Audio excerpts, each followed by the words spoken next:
Sir இப்போ இங்கே படிக்கிற குழந்தைகள் காலேஜுக்கு போக முடியுமா?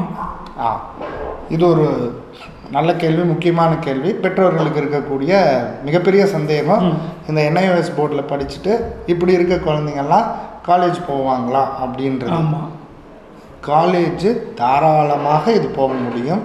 காரணம், இதுவும் ஒரு போர்டுன்றதை மட்டும் ஞாபகம் வச்சுக்கிட்டா போதும். ஒரு கல்வி துறையில் முடித்து ஒரு சர்டிஃபிகேட் எனக்கு வேணும்.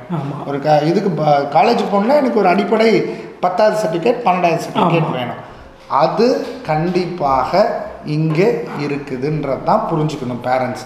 ஏன்னா ஓப்பன் ஸ்கூலில் பார்த்தீங்கன்னா 3ஆவதுல ஒரு எக்ஸாம் இருக்குது, 5ஆவதுல ஒரு எக்ஸாம் இருக்குது, 8ஆவதுல ஒரு எக்ஸாம், 10, 12 இவங்க தான் எக்ஸாமே.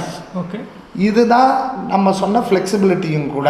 சரிங்க. ஆல்டர்னேட்டிவ்ன்றது இப்போ ரெகுலர் ஸ்கூல்லனா நீங்கள் பாருங்கள் 1வது 2வது படிச்சிருக்கணும், அப்புறம் தான் 3ஆவது வருவீங்க. இங்கே அப்படி இல்லை.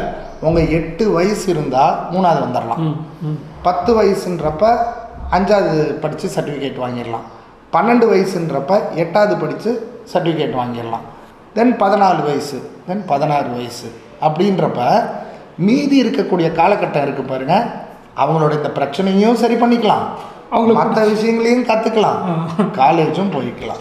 ஸோ இதில் காலேஜ்னால் நீங்கள் இன்ஜினியரிங்கும் போகலாம், மெடிசன் போகலாம், ஆர்ட்ஸ் அண்ட் சயின்ஸ் போகலாம், பாலிடெக்னிக் போகலாம். இல்லை, இங்கே என்ன ஒரு பேரண்ட்ஸ்க்கு இருக்கிற டவுட்னா, இப்போ மற்ற போர்டில் படிக்கிற சர்டிஃபிகேட்டும் இந்த ஓப்பன் ஸ்கூல் சர்டிஃபிகேட்டும் ஈக்குவலாக இருக்குமா, இல்லை கிரேடு கம்மியாக பார்ப்பாங்களா ஓப்பன் ஸ்கூலில் படிக்கிறது? நம்ம மனநிலை தெரியாதனால இது என்னமோ இன்ஃபீரியராக இருக்கிறது தான் ஒழிய, இதுவும் எல்லா போர்டும் ஈக்குவலண்ட். இன்னும் உங்களுக்கு எக்ஸாம்பிள் சொல்லணுன்னா, நிறைய குழந்தைங்க 10ஆவதுக்கு அப்புறம் நார்த் இந்தியா மற்ற இடத்துலலாம் நம்ம ஊர்லேயே கூட பார்த்திங்கன்னா 11th and 12th அப்படின்னா 12th NIOSல அட்மிஷன் போட்டுட்டு நீட்டுக்கோ இதுக்கெல்லாம் படித்து அதுக்கு முழு முக்கியத்துவம் கொடுத்து அதை படித்து எழுதிட்டு போகிற குழந்தைங்க எண்ணிக்கை அதிகம்.